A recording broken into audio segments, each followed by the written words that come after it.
May babengi Pampanga, magandang gabi Central Luzon. Ako po yung kayong talasuyo Jennifer Salenga.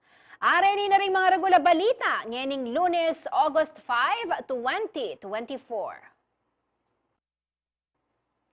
Mababang lokasyon at makiputa kanal, kaya beka ring sangkanan ng flash flood keng San Fernando, agpangking LGU.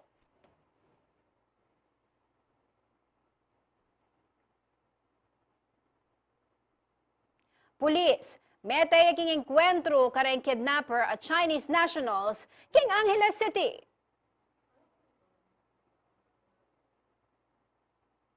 Direktor ning House CKS, amuyutan na ring memalen a pagselebran inga manong SIS-1. Illegal drug trade at Pogo sa Central Luzon, may koneksyon ayon kay Representative Fernandez. At 15 billion peso Eco Township Project sa Clark, itatayo ng isang Taiwanese firm.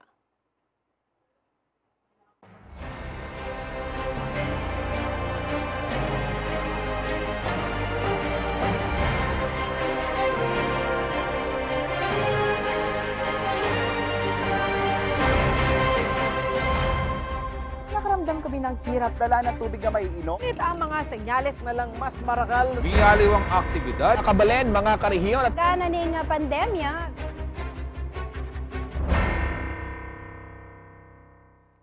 kaya bela kanok reng makipot a kanal ating mababang lokasyon ng San Fernando keng maging sangkanan ng flash flood keng syudad bat siya mumuran masikan agpampuking lokal kapanibalan.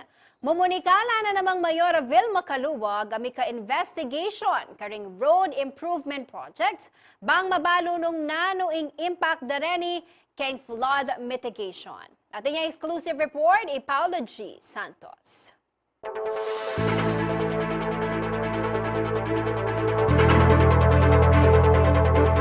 Meging masantingin pamaglub na ning Agosto para kareng aliwata mong kabalin na manok na at magobra keng syudad San Fernando, Pampanga.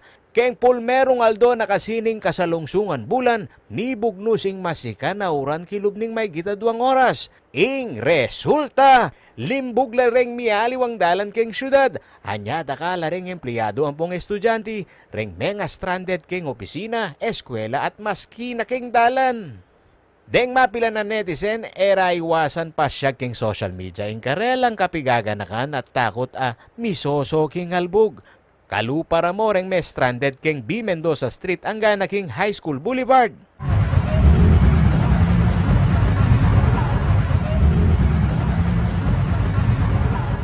Anti mo naman king Capitol Boulevard.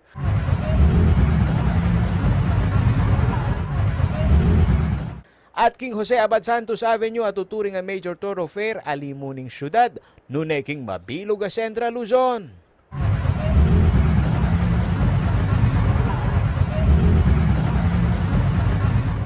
Metong kare nga kakitdang sangkandeng manungkulan, ing mababa alokasyon kanuning syudad, anya ing sasapuking danong mamanibatan king mata sa porsyonan ning Pampanga. Daralan la kanuhin ni king aduang floodways ning syudad ing San Fernando River at ing sapaking Telabastagan na malapit king boundary na ning Bacolod.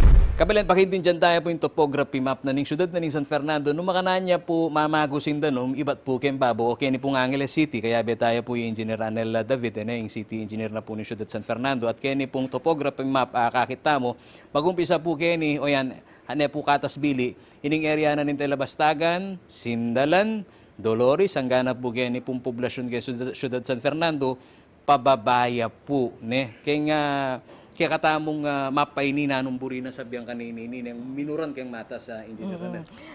Ita po, kasi kaya ni syudad San Fernando, kaya ni pong bandang Southern Barangay, especially kani pong poblasyon, kapag po talaga minuran king babo, diyang po mumuran kani, kapag po minuran king Angeles area, sigurado pong magbaba kayo ng danom. Nung apapansinan niyo po, banda po kayo tang Mainpis area, kapag minuran ka rin, akit yung ladetang drainage ta ka rin, talagang mag-flow na po yung danom. So, makanta po yung milyari na po, around 2:30 or 3 o'clock, mumuran na po banda Angeles. And nang binulas po yung kaya katamong oran, around 5:30 to, makanta po, ita po hanggang volume mula may balag 2:30 Angeles hanggang 5:30 may start kaya katamo. Asa lutamongan po ito. Makataya po yung dulot na ng climate change na maragul po talaga yung volume na ng rainfall na receive ta ngayon kumpara po karetang previous tamong oran na I experience. Agpangpakang City Engineer Anel David, sasapating kapasidad na rin kanal o waterways kareng dalan at alam mo naman pumping station bang palwaling danum. In katang waterways, idaguldo capacity. Kasi nung akit yun talaga, atin talagang choke point na imbis na manabo na yung danum, ketang mid portion na ng San Fernando, miraras pa kayong downstream or miraras pa ketang lowest portion na ng San Fernando. Where in fact, nung din kaya katamong waterways, mas madagul na capacity, sideways pa, madidrain ng kaya katang water. Kaya kasing pamag-aral na ng DPWH through a consultant, kaya tang drainage master plan, alang linto proposal na magka-pumping station Pero syempre, pag sinabi mong pumping station, itay quick sagot, bakanta, higop indanum, pero idalay ta kay another area. Ito, pag-aralan tayong Pasibayo, and kung akita mo na there's a need for a pumping station, definitely maglaan yung pondong syudad para kanito.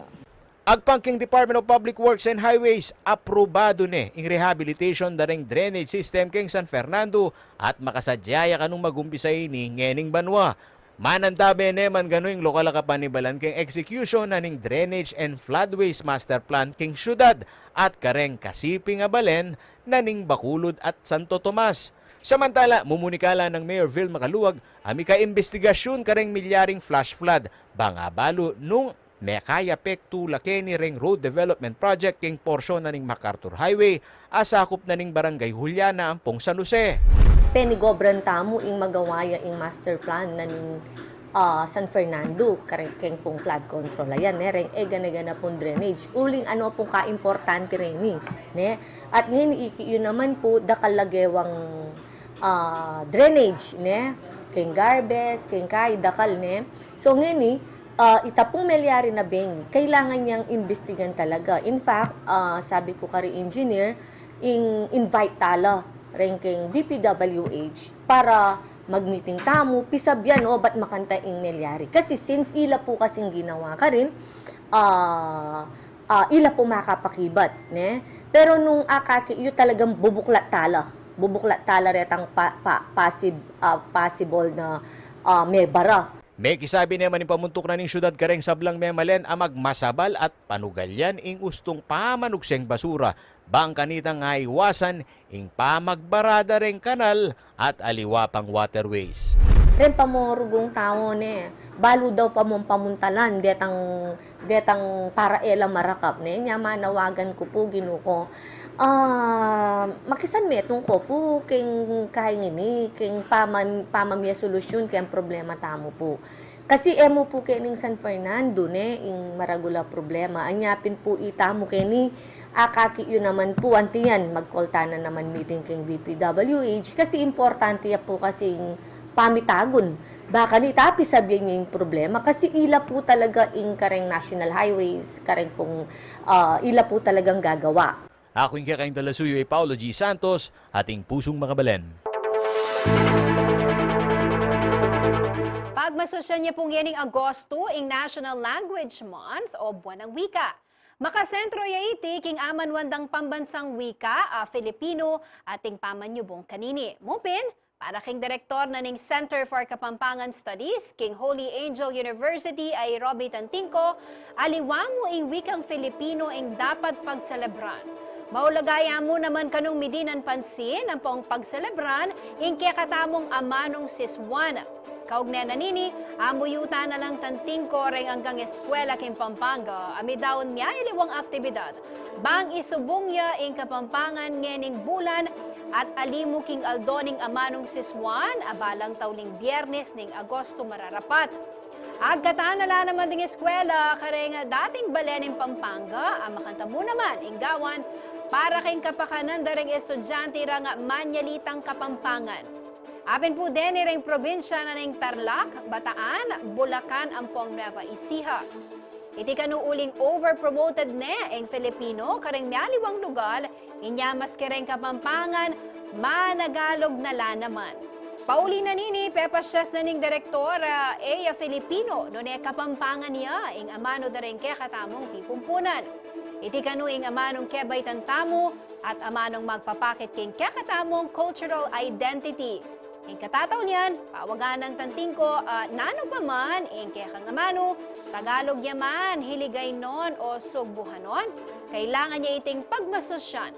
Lakwasing amanong sismuan, ang kaya katamong pakamalan.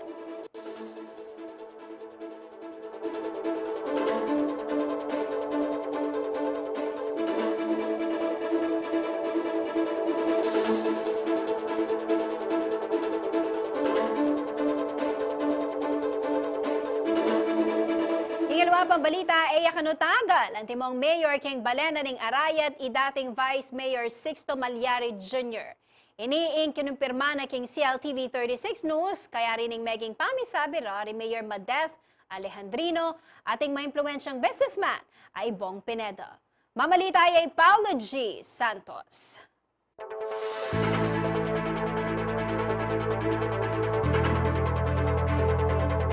Viral yang heni kay social media ing video a pinost ng dating Arayat Vice Mayor Sixto Pogi Malyari Jr. Mayakit kay nga 25 segundo a reel ing pamanyakerang chopper Mayor Madeth Alejandrino ami ka caption pang Arayat to Pradera Lubao. Ing itsura na ning chopper, elalaut king seke ng Mabalacat City Vice Mayor Gerald Aquino anyang sinabi ng padakit ning influential businessman ay Bong Pineda at tatang ng Governor Dennis Delta Pineda at asawa ng Vice Governor Lilian Nanay Pineda. King exclusive interview na ni CLTV 36 News kang Malyari anyang milaba sa Biyernes Agosto, kinumpirma na nini ay Bong Pineda aawsan damo namang tatay ing pepadakit karelang adwang Mayor Alejandrino. At Kenny Canu, inyawad ng Pineda ing karelang pamisan metong Madir at dati na nga kalaban king politika Arayat. Ikit ko nung makananoya ing puso ng tatay kayang probinsya na itang pamisan metong na darening dating mitutunggali nung pwede mo kaya na malingad mo rin na dati kaming mitunggaling Mayora Madir kaya may labasan na panahon. So yan ka rin dinuruting pamikwentuhan at kapamalakan kaya nga mumunang aldor na mikit kami na kayabe kepi na ni Mayora Madir. Agpangpagang Malyari aline akakitan timong pamagdikta ing postura ng Pineda king political landscape king Arayat. Luka niya naman ganung tagal inibilang board member king Katlong Distrito dapot pealia. Ikit ko nung makananoya yung puso ng tatay king probinsyang Kapampangan. At ako naman, sige lang i-monitor. But despite of that, na ketang hanggang kapamalakan na ita siyempre, baluta yung kapasidad tanong ang gayaw ka rin. Ang gayaw ka rin. So, siguro, lawen-lawen tamang yung daratang. But tulad ng sabi ko, bukla yung puso ko, bisa ko pang manatili kay Nikimbalen ko. Kasi dakal ko pa kapangarapan na masanting, suporta ni Mayora, kaya yung programa at pangarap kong gagawa na at gewa na rin alwa. Inisplika na naman Malyari abayo ya pamemilatan ni Pineda karelang adwang Madir. Alane kanutagan ng balak tagal pang mayor uling atin lang gentleman's agreement ning niyang ubya supremo ay dating mayor at vice mayor Bon Alejandrino. Miras kaya ang puntong karinya dinurot ing pamisabi mi nano na ing next. Uling pimiging katunggalida ko niya may labasan po kaya lumaban ko pa karela yan etc. Uling alay mayor Bon etc. Pero wali kasi atin kami pamisabi after the election of 2022. Sinabi ko nga rin nga ganaganang pangarap ko kembali na Arayat at kita naman may bitasalat gawa na lang Mayora. Pasibayo na naman pepasyas nin dating Vice Mayor Aloy Aliacano king partido akambilan. Di banting larangan ng politika ever since talaga kambilan ka ta. Na kumi ako talaga karela. Dakal linapit ka na ako, lalo na yung Vice Mayor ko, pero yung loyalty ko talaga. At Chukarela, porque Chuko Karela, yung loyalty ko Chukarela, nang yan yung pedakit ka ta, yung king gulot na ninin nalubantan niya naman nila ranganan politika, sabihan ta ng gulo na nini, at chula king suportada rin pineda kaya kata. So, siguro kayo na makapagsabi Sir Paulo, eta namang ginamit kayo nga masanting paralan nito. Nung siyempre, panigaralan ta rin. Panigaralan ta, nung orar nitang mas mayap, at kata mikako nung magsalita, itang tsumuring kayo nita. Alimu kabud na listener kata, makikandam nung kumbaga itang meeting talagang meeting yan magsalita nga kayong bawa meto kaiba na pulutan niya itang mayap. Asula keng migit 70,000 ding botante keng arayat at metong yaini kareng peka vote reach abalen Keti Pampanga. Ako yung kakain dalasuyo ay Paulo G. Santos, ating pusong makabalen. Kayo pumama ko, magbalik kayong balen at balita.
Makatuto kayo pa rin king balen at balita.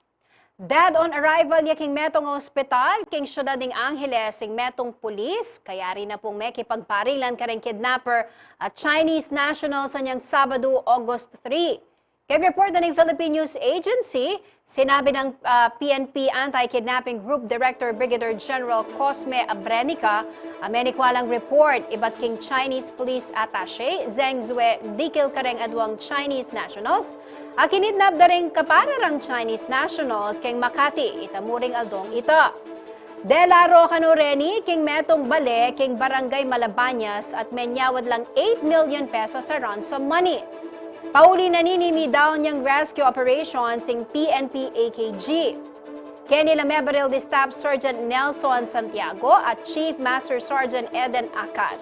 Midalalang pareho ring adwang pulis keng Angeles City Medical Center, dapat meanguya biye Santiago. Kempong Facebook post aning PNP AKG, sinabi niting pagmalunande ing pangamaten ng Santiago, ametong kanong bayani. Era kanu kaningwan ing kayang pamagserbisyo at payabot na naman ing pamikarame kareng kayang pamilya. Merakap naman po king operasyon dingadwang Chinese nationals ari Hukay at Ryudon.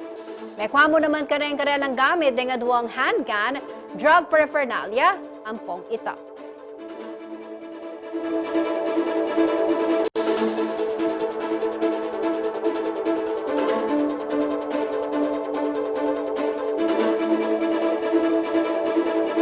Nguyanon po biyang metong enforcer at kayabe na kayari rang mesabal king metong atrak keng Lazadin Boulevard, Ciudad San Fernando ngening ganingal dona ning Lunes, August 5. King police report, base kanu king CCTV footage, pupulaya southbound na ning Lazadin Boulevard ing motor as sasakyan ning si Posco officer ay Randy Kakap at ing abe ng Alfredo Macapagal. Kabang ing drop side truck naman, mamanewa ng Michael Felix sa residente na ning Nueva Ecija, bebiyahe king eastbound direction na ning Jasa Service Road. 12:45 AM kanu, iyang asabal ning drop side truck ing motor. Pauli na ning masika ni impact, sinul parit lareni at tilod king concrete gutter king dalan. Ika serious physical injuries lareni at agad midala king Jose Beningad Memorial General Hospital. Bideklarala rin ng dead on arrival bandang 1:20 AM. Kasalungsungan naman po yung gagawan ng investigasyon ng otoridad, dikil king insidente. Mimyan mang mensaheng anak ng makapagal kasabening pamanyawad katalarwan. Pa, mag-aral ko masalese para kaya ka. Ikaw mo po, kalaguran ako kasi ako lang bala kaya sarili ko. Kang mama, apo ka nga po des. Pangako ko yan kaya ko. Kaya ko paborendeng pangarap pa. Inabilin mo ka na ako. Ito mo po. I love you, Papa. I miss you.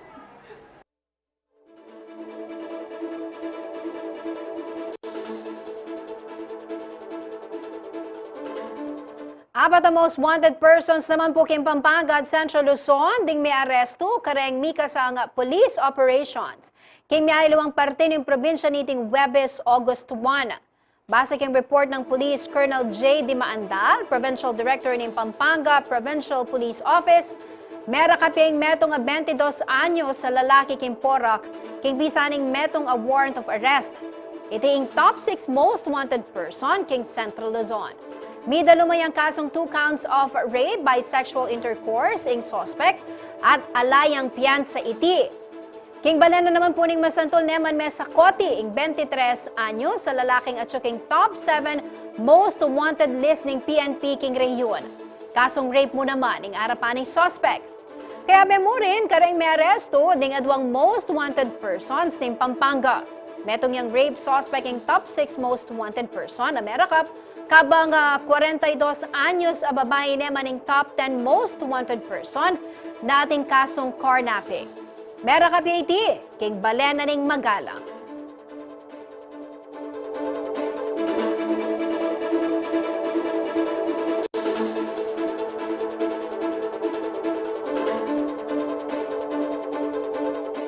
King alwa pa pong balita mayakit king Facebook page ning meto nga grupo daring 4x4 riders ing legwana ning balening Porac. Dadating nga Porac Overland damag nasa kanong makasaup bang ibida ding tourist destinations king Pampanga. At sulaking halos 30 riders ng miyembro ng grupo. Madalas na kano mag-off-roading, overlanding at camping, karang lugar masakit puntalan, pero mga santing lang pasyalan. Inya ang karelang tagline, Trail with a Purpose. Mika pa mikatagon mo naman na sa Sabeda Kanu, king karelang lakad ang outreach program para kareng katutubo, madalas mamantabe karela. Kaya bela naman king tourism video ng binibining Pilipinas Globe Jasmine Bungay ang mambato ng Pampanga. May kisan metong lamurin king Ablas ning Balas Festival, aktibidad ning lokal kapanibala ning Porak. Aparte po king turismo, makabuklat la naman kano bang mamiyasaw king panawuning kalamidad, pamakasaw laking rescue and relief operations. Ating kapong social media page na keng Facebook po, apitang Porak Overland nung akit yan po. Akit yan rin na ipapakit nila rin kay ding tourist attraction na ning Porak. Kumbaga apin ning share kasi bala mo metong yung factor ito para maging successful yung metong abalin. Po-promote ning yan more on outreach. Outreach program. Outreach program. Ikitapit na. Actually, maging eye-opener kaya kami yan kasi dahil pupunta lang na upland kaya katama kayong Porak. Atin ding kapatid. So, kumbaga, may istorbo lang makanyan, potang daratang laring 4x4s mo yan. So, kami, gewami, pekya bayan nila. Iyang winita para ibalik karela itang, kumbaga, istor. And ating kami rin programs na gagawan para karela. Ayan, kung nakakit po kayong TV. Yan, nagpa-solar kami. Ay, wow. Ayan, Talent, po.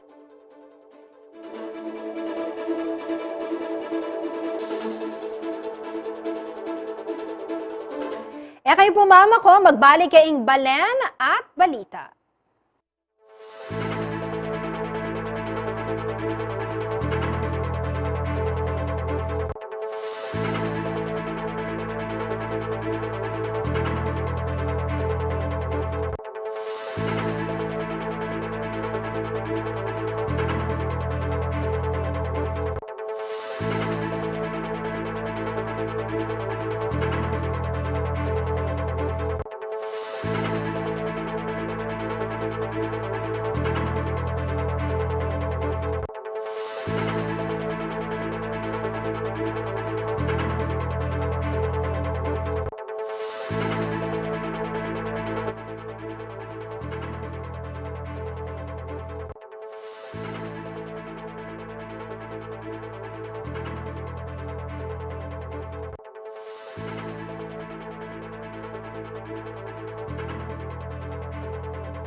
Ang hina ng ano?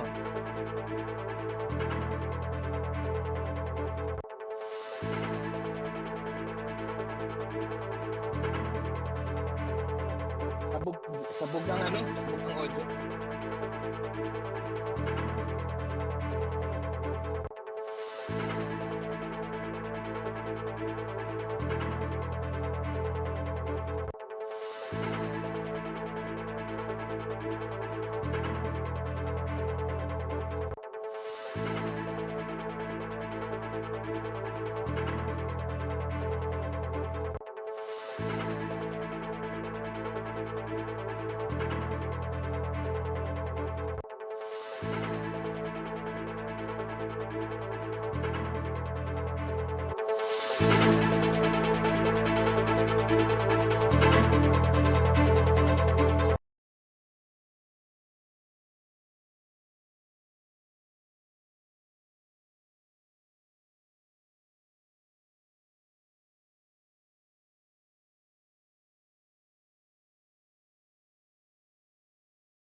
Makatutukoy po mo rin king balen at balita.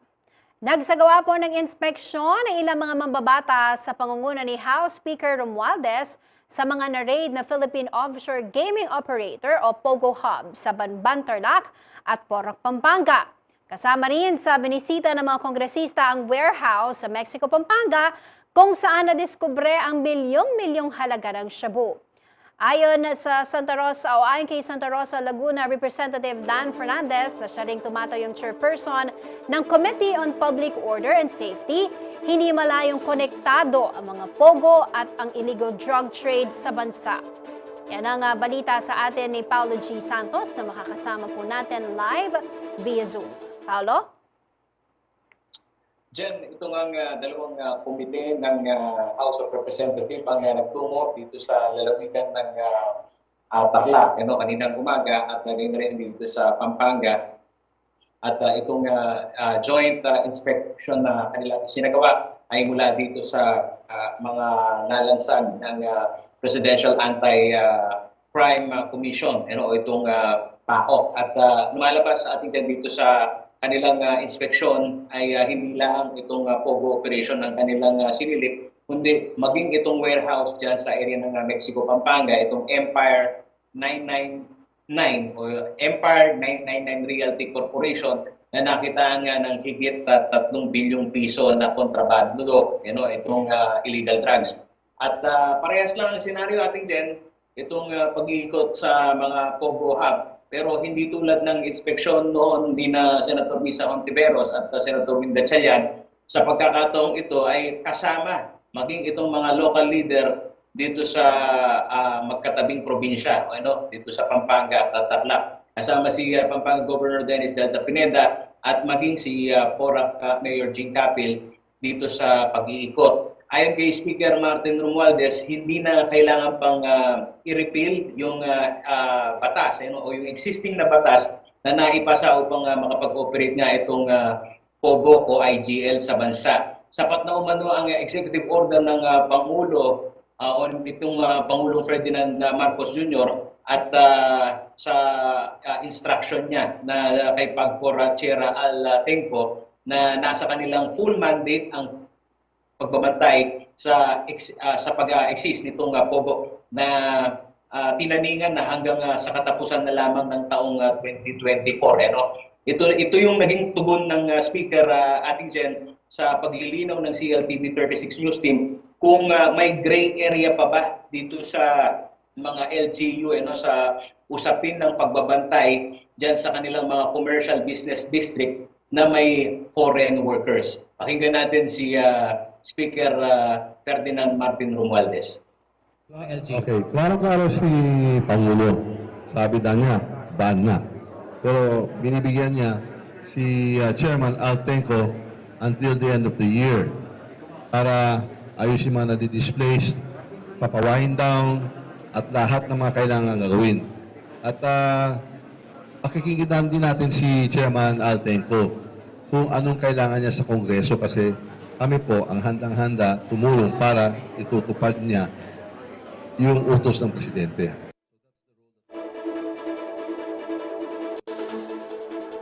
Kay Public Order and Safety Committee Chair Santa Rosa Laguna Representative Dan Fernandez, ang kanilang joint inspection ay upang mapagtahi-tahi yung business scheme ng POGO at nitong mga sindikato na nag-operate itong illegal drug trade dito sa ating bansa. Dahil sa resulta ng investigasyon ng Anti-Money Laundering Council o AMLAC na lumalabas sa kanilang matrix atin dyan na yung kapatid ni former Presidential Economic Advisor na si Michael Yang ay dawit sa incorporators ng nabistong warehouse ng illegal na droga na pagmamayari nitong kumpanyang Empire 999 Realty Incorporated. Sila ay sina A.D. Yang at ilang pang lumalabas na incorporators naman sa Pogo Hub sa Tarlac, o dito sa Bamban Tarlac, na sina Jack P. Yang Wang, Kai GT Ru, at itong si Willie Ong. Pakinggan naman natin si Representative Dan Fernandez. 6 accounts niya, isa sa mga pinasukan ng pera ni Alice Go ay si Ho Jiangyang. 3.3 billion ang umikot na account between the brother of Michael Yang and Alice Go. Establish siya ng AMLAC at merong nakapile na case sa Court of Appeals. I forgot the GR number, but we have seen there yung pera na umikot ni Alice Go at ni Hong Jiangyang. Nakarelate doon kay Michael Yang. So si Michael Yang naman, doon sa investigasyon ng aking committee, we found out from the AMLAC, no, that yung kapatid niya ni Michael Yang, si Hong Jiangyang, ay connected doon naman sa mga korporasyon nila Eddie Yang, nila Nono Lin, nila Wenxiang Lin. So basically makikita mo yung 10 korporasyon or mga 6 or 7 corporations, interconnected sila, nag-i-intertwine sila. And that's the reason why we need to dig deeper on the possibility that these POGOs have also drug-related industry. Kaya yun yung aming papasukin at iimbestigahan. Alright. Paolo, ito, nabanggit mo nga, no, nauna na nga nag-imbestiga o pumunta mismo dito sa mga Pogo Hub ang Senate, no, sina Senator, to be specific, Senator Win Gatchalian at si Senator Ontiveros. Anong pagkakaiba? Meron bang significant findings na ginawa dito sa inspection na ito na makakadagdag doon sa ongoing investigation na ginagawa din, no? Magkasabayan ito, investigation ng Senate at investigation na ginagawa ng House of Representatives. Sa atin dyan, ang isa dito ay yung nililink nila yung problema rin natin sa illegal drug trade dahil itong POGO operation natin dyan ay kinabibilangan nitong mga palalaking tao na hindi lang umano sa illegal gambling at scamming ang kanilang operasyon dito sa ating bansa. No? Yan, itong intelligence ng Presidential Anti-Crime Commission o PAOK, ating dyan, na dito sa mga incorporators lumalabas kung merong mga dami na Pilipino, meron din naman kaugnayan yung ilang mga Chinese foreign investor na may kaugnayan nga dito naman sa malaking warehouse na kung saan nabisto yung mga illegal drugs. No? Sa kanilang pagsisiyasat atin dyan, may nauna nang binanggit itong komite ng Public Order and Safety na hindi lang yung warehouse dyan sa kung nasaan nakitaan ng illegal drugs, no? Yung kanilang gustong ipasilip dahil itong sa area ng Lagundi ating dyan, banggitin na rin natin dahil ito na isa publiko na rin sa hearing ng Kongreso, yung kumpanyang Infinity 8 Trading Corporation, na pagmamayari naman ng isang Alex Goong. Sa panganaunang impormasyon kasi ating dyan, ang nakadeklarang business nito ay junk shop laang dyan sa barangay level o dito sa sakop ng Barangay Lagundi. Pero lumalabas na tila baga merong isang commercial function yung sa loob ng compound, na suspect na unang binabanggit na suspected POGO operation. Pero paglilinaw kanina sa ating kumpirmasyon ng PNP diyan sa Mexico, Pampanga, wala raw POGO diyan sa area ng Lagundi.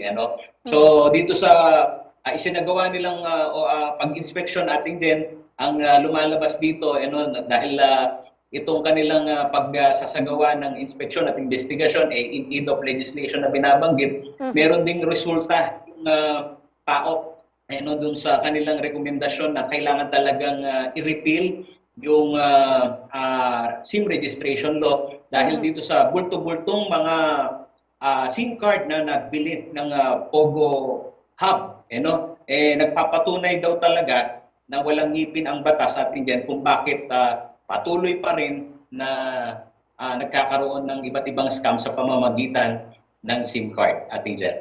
Alright, maraming salamat sa iyong ulat, Paulo G. Santos. Samantala, sa iba pang balita, hindi pa rin nawawala ang mga taunang problema tuwing pasukan. Kasama na riyan ang kakulangan ng mga silid-aralan. Ngunit isa sa hamon na higit na pagtutuunan daw ng Department of Education ngayon ang learning recovery. Kasabay ng implementasyon ng bagong matatag curriculum para sa school year 2024-2025, umaasa ang kagawaran na matutugunan ang mababang performance ng mga Filipino learners dahil akma raw sa international standards ang ipatutupad na bagong curriculum. Narito ang report.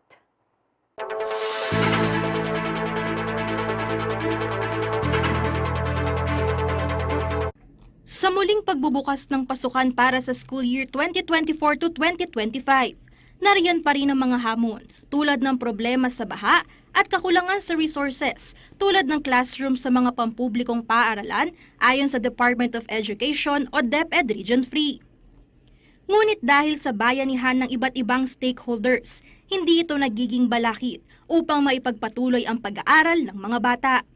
Ngunit may mas malaking problema na dapat daw higit na pagtuunan ng pansin ng kagawaran, ito ang krisis sa edukasyon. Matatandaan na nitong nakaraang taon, nangulelat ang mga Pilipinong estudyante sa reading, mathematics at science sa Program for International Student Assessment o PISA. At kamakailan lamang, sa resultang inilabas pa rin ng PISA, panghuli rin sa pwesto ang ating Filipino learners pagdating naman sa creative thinking. Ayon kay Michelle Cata Placson, Information Officer ng DepEd Region 3, isa ang learning recovery sa pagtutuunan ng pansin ng kagawaran ngayon. The most significant issue that we are still facing at this time, which is the learning recovery program of the department, para talagang ma-ensure na natin that the quality of education that we are providing to our students will be sufficient and appropriate for our learners, our completers of basic education will be at par din sa standards po ng not only of the Southeast Asian region but global standards po natin sa ating mga basic education completer. Sisimulan ngayong school year 2024 to 2025 ang implementasyon ng bagong matatag curriculum na unang inilunsad noong Agosto 2023. Nitong Huwebes, August 1, pinirmahan na ni Education Secretary Sonny Angara ang DepEd Order No. 10 Series of 2024 na siyang magiging gabay sa mga guro at school officials hinggil sa matatag curriculum. Isa sa mga pagbabago nito ang pagkaunti ng asignatura at pagbibigay diin sa pagdevelop ng mga foundational skills sa mga kinder hanggang grade 3 tulad ng literacy, numeracy at socio-economic skills. Ayon pa sa DepEd, hindi pa huhuli sa international standards ang bagong curriculum. Bago ang pasukan, dumaan sa school-based training of teachers on the matatag curriculum ang mga guro upang maihanda sila sa bagong learning competencies sa iba't ibang strategiya ng pagtuturo, paghahanda ng plano ng aralin at pagpapataas ng kakayahan ng lahat ng mag-aaral. Matatanda ang inadopt ng DepEd ang National Learning Recovery Program o NLRP upang tugunan ang learning gap sa mga estudyante bunsod ng pagsasara ng mga paaralan noong kasagsagan ng COVID-19 pandemic.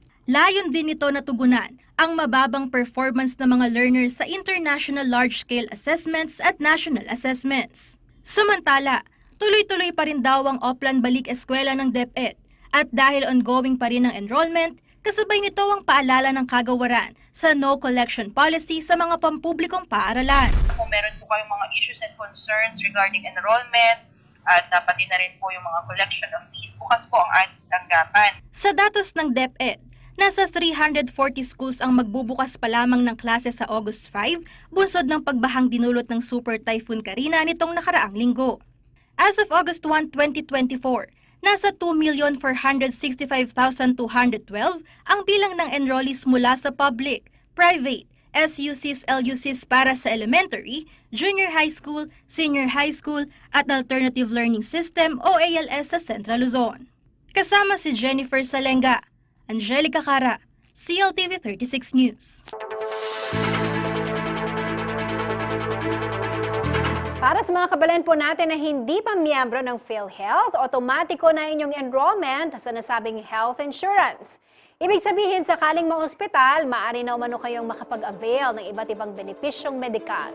Sa Sa ilalim ng Republic Act 11223 o Universal Healthcare Law, lahat ng mga Pilipino ay may karapatan sa mga benepisyo ng PhilHealth kahit sila ay hindi pa miyembro nang sila ay maospitala. Otomatiko na silang i-enroll at magbabayad lamang ng premium contribution. Walang pinagkaiba ang benepisyo na tatanggapin ng mga dati ng miyembro at bagong enroll. Subalit ayon po kay Dr. Rowena Zabad San Mateo, Acting Branch Manager ng PhilHealth Regional Office 3 Branch A, kailangan ay tuloy-tuloy ang pagbabayad ng contribution ng mga bagong miyembro. Batay kasi sa batas, may ipapataw raw na interes sa mga buwan na walang bayad ang PhilHealth member. Magkagayunman, mula na magkaroon ng pandemic taong 2020 hanggang ngayong 2024, ay hindi muna ipinatutupad ito. Bunso nito, hinihikayat ang mga may utang sa PhilHealth na mag-update ng kanilang contribution. Universal Healthcare Act na ito, nakatalaga dito na pinaghiwalay ni PhilHealth yung usapin ng pagbabayad or pag-update ng bayad at usapin ng paggamit ng PhilHealth sa oras na kinakailangan mo ito. Maaari kang ma-admit gamitin ng PhilHealth nang hindi updated ang payment or first time mo pa lang, i-rehistro ka pa lang. Okay? Ang problema kasi natin dito, yung tinatawag nating mga self-earning. Kasi yung government employed, private employed, nire-rehistro nila yan. Okay? Yung mga professionals, nagre-rehistro din yan. So yung ating mga self-earning, na dati ang tawag natin doon, individually paying member or voluntary, ito yung may ganitong concern sa atin, no? Yes, correct. Na pinaghiwalay kasi namin Hindi namin kukwestiyonin ang bayad mo sa oras na pangailangan mo. Pero ibig sabihin nun, i-update mo pa rin siya. Once na nakalabas ka na. Or kahit na during confinement, bago ka lumabas, pwede kang mag-update ng premium payment para sa PhilHealth. Yeah.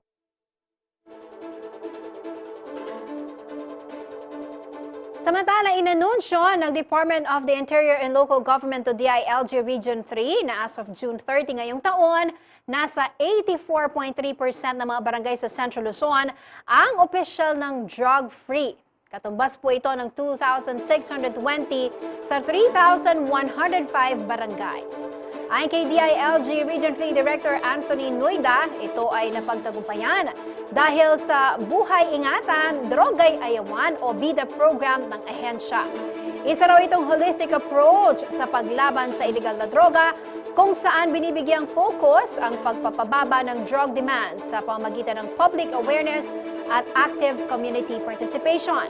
Matatandang Marso ng nakarang taon nang ilunsad sa rehiyon ang BIDA program sa pamamagitan ng isang fun run na dinaluhan ng aabot sa 10,000 partisipante. Sinundan ito ng iba't ibang symposium at camps, katuwang ang Philippine Drug Enforcement Agency o PDEA, Department of Health, Philippine National Police at Department of Justice, kung saan mahigit 1,000 estudyante na ang naabot nito. Nagkaroon din umano ng Anti-Illegal Drug Summit na tumarget sa 125 barangays na slightly o moderately affected sa drug issues. Sa loob ng ilang taon, umabot na sa 730 ang BIDA activities ng DILG sa rehiyon, kung saan nakinahok ang 123,000 individual sa laban kontra illegal na droga.